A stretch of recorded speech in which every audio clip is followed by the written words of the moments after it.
They said she walked into an elevator, pressed every button, talked to someone who wasn't there, and then vanished. 2 weeks later, tourists started complaining that their water tasted odd when maintenance climbed to the roof and opened the tank. What they found inside changed the Cecil Hotel forever. And the strangest part? Elisa Lam was seen doing something almost no expert can explain. Welcome back to the channel, where we uncover the mysteries the world refuses to let die. January 2013.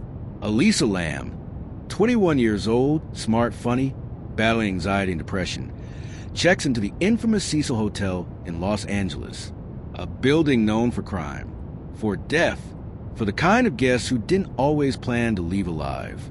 She posted every day on Tumblr, sometimes cheerful, sometimes painfully lonely, but nothing she ever wrote hinted at what was coming. Elisa had a habit of exploring the city alone, but on January 31 SD, she didn't return to her room. Her parents called the LAPD. Officers searched the hotel, the hallways, the roof, nothing. It was as if she had evaporated. Then the LAPD reviewed one piece of footage. And that's when this case went from missing person to global nightmare. February 13th, 2013. Police released the elevator footage to the world. The internet exploded. Because Elisa Lam wasn't acting like any missing person people had seen before. She steps in, presses multiple buttons, peeks out like someone's following her, but no one is there. Then she starts moving her hands. Slow, strange, almost like she's talking to an invisible presence. She steps out, come back in, steps out again, and then she walks away and disappears from the frame. That's the last time anyone saw her alive. 2 weeks later, guests began reporting that the water coming from their sinks and showers was black, smelly, and tasting weird. Management sent a maintenance worker named Santiago to the rooftop water tanks. He climbed the ladder, opened the heavy metal lid, and froze. Floating inside, naked, was the decomposing body of Elisa Lam. No obvious injuries, no sign of struggle, no explanation for how she got inside a tank whose lid was too heavy for one person to open from inside. Here's where things get darker. Experts still can't agree on how Elisa got onto the roof, why the alarm didn't go off, why the tank lid, supposedly too heavy, was found open, and why her clothes were floating separately. Then there's the elevator footage. Some say mental health episodes. Some say drugs, though none were found in her system. And others believe she was being followed. But there's something most people don't know. A witness came forward claiming they saw Elisa after the footage was recorded. And what that witness described has kept investigators awake for 10 years. Because according to the witnesses the LAPD quietly questioned, Elisa Lam wasn't alone. Someone or something was with her right before she disappeared into the water tank.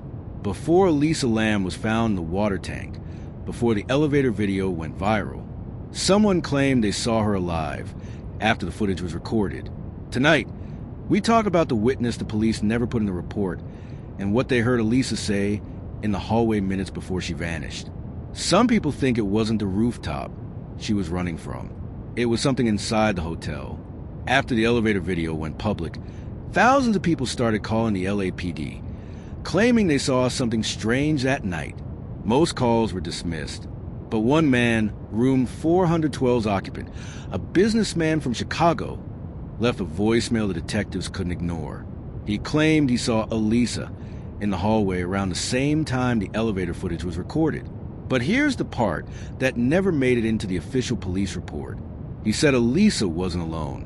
According to him, she was talking to someone behind her, someone he couldn't see, but he heard a voice, low, male, calm, speaking in a language he didn't recognize. He described it as a whisper that didn't echo, like the sound was absorbed before it reached the walls. He thought it was just an argument between guests, until he learned Elisa was already missing. Police said Elisa accessed the roof by herself. But every former employee says the same thing. You need a key. The door has an alarm. The ladder to the tank is tall. The tank lid is heavy. And the alarm box logs every entry. The log showed nothing. No alarms, no key use, no forced entry. Even stranger, guests on the 14th floor reported hearing footsteps above them the night Elisa disappeared. But there's something important. The roof is made of metal. You can't walk quietly on it. Yet the footsteps were described as slow, soft, almost like someone was pacing barefoot. A former night clerk, who agreed to speak anonymously, claimed something chilling. She said Elisa came down to the lobby earlier that same evening. She looked frightened. She kept staring over her shoulder.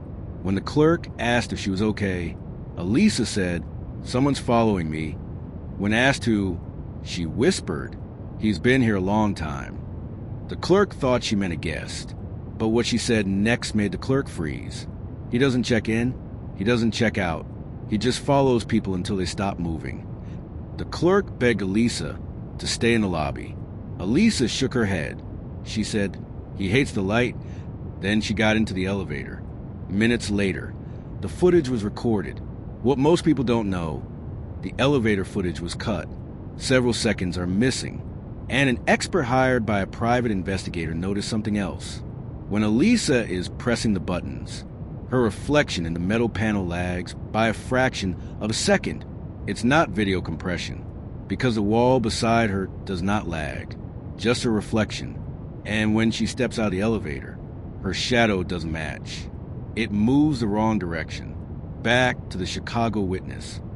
He didn't just see Elisa talking.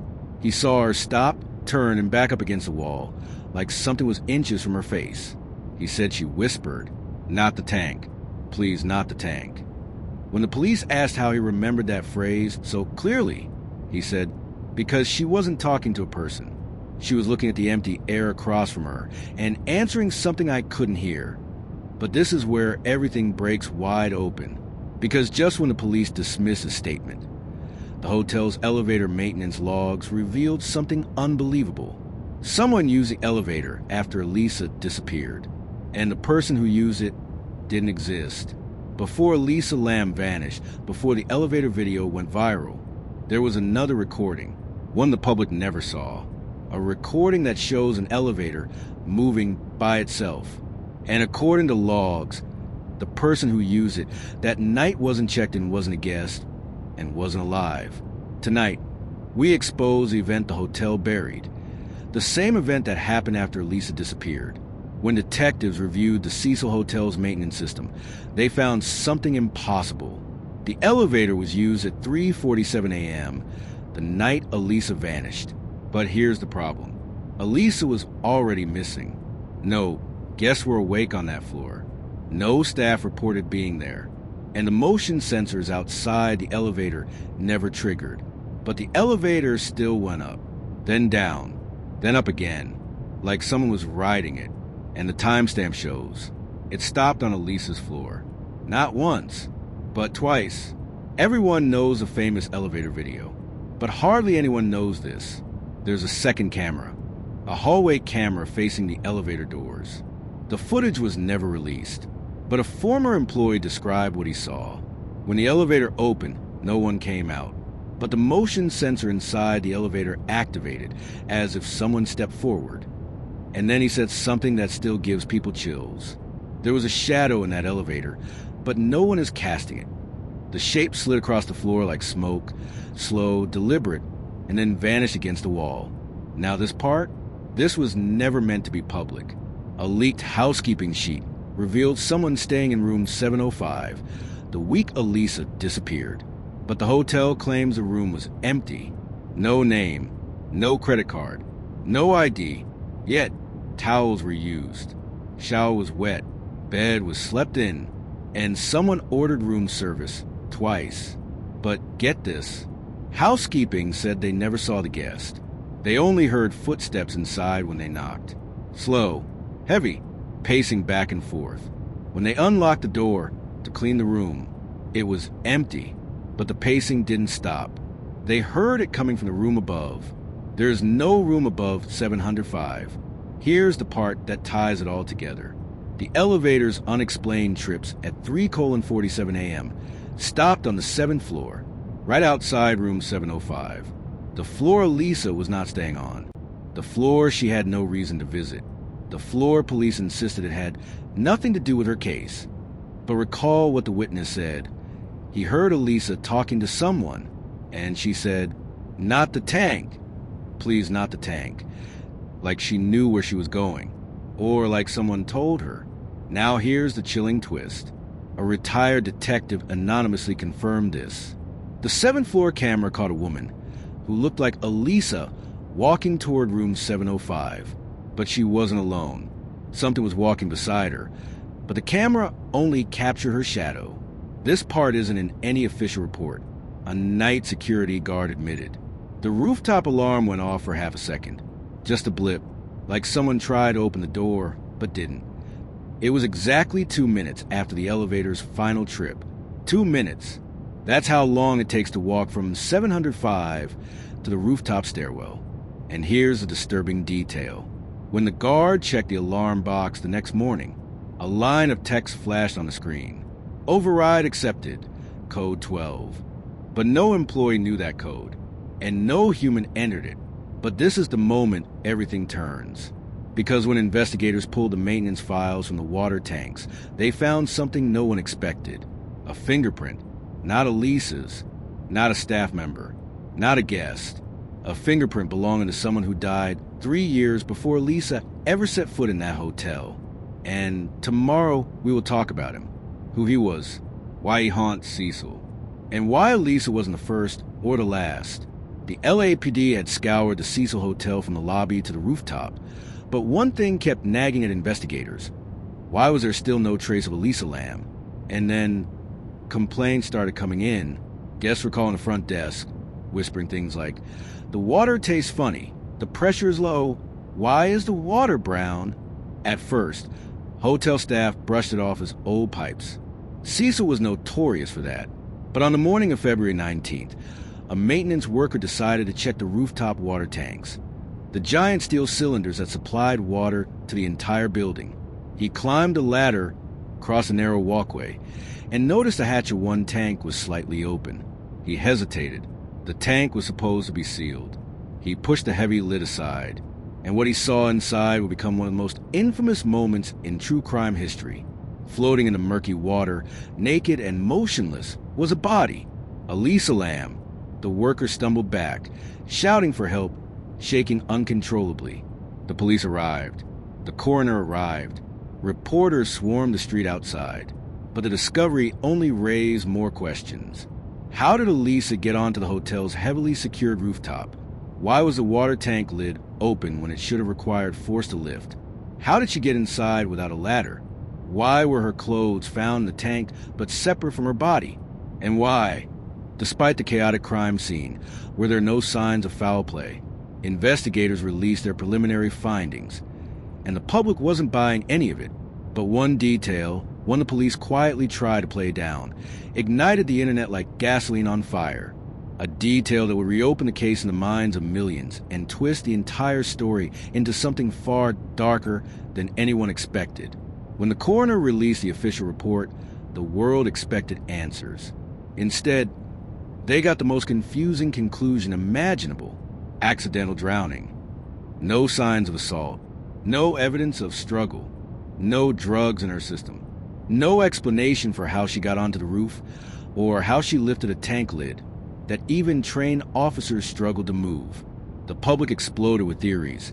Supernatural, criminal, conspiratorial. But then came the detail investigators quietly buried in the fine print. Elisa's body was found facing down, with her limbs tightly pressed against her torso, as if they hadn't been floating freely in water at all. Experts argued bodies in water normally bloat, rise, drift. But Elisa, her body looked placed. And that wasn't all. When the LAPD retraced their steps, they discovered that the rooftop alarm system, the one that should trigger instantly when anyone enters, never went off. Not that day. Not that night. Not ever. Someone either disabled the alarm or had a way around it. That discovery changed everything. Because only a handful of people had the codes, the keys, or the authority to bypass the alarm system. And only one person had been seen lingering around the roof access area the same night Elisa disappeared. a hotel employee with a history of unexplained entries, disciplinary issues, and no alibi after 11:45 p.m. Detectives quietly re-interviewed him. What he said chilled them. He claimed he sometimes heard things in the water tanks late at night. Bangings, ripples, soft splashes. But his final statement was the one investigators found most disturbing. He leaned in, lowered his voice, and said, "She wasn't the first." The room went silent. Detectives stared in disbelief. But before they could press him, before they could dig deeper, before they could reopen the case, the hotel shut the investigation down. Lawyers got involved. Records were sealed. The employee vanished from public view. The case was officially closed. But even today, the unanswered questions haunt the Cecil Hotel like a second set of ghosts. Did Elisa climb into that tank alone? Did someone lead her there? Or was someone already waiting? No cameras, no witnesses, only a rooftop, a silent alarm, and a girl whose final moments remain forever out of reach. And that is the tragic, chilling, and unresolved end of the Elisa Lam mystery. A case that refuses to stay buried because nothing about it ever made sense.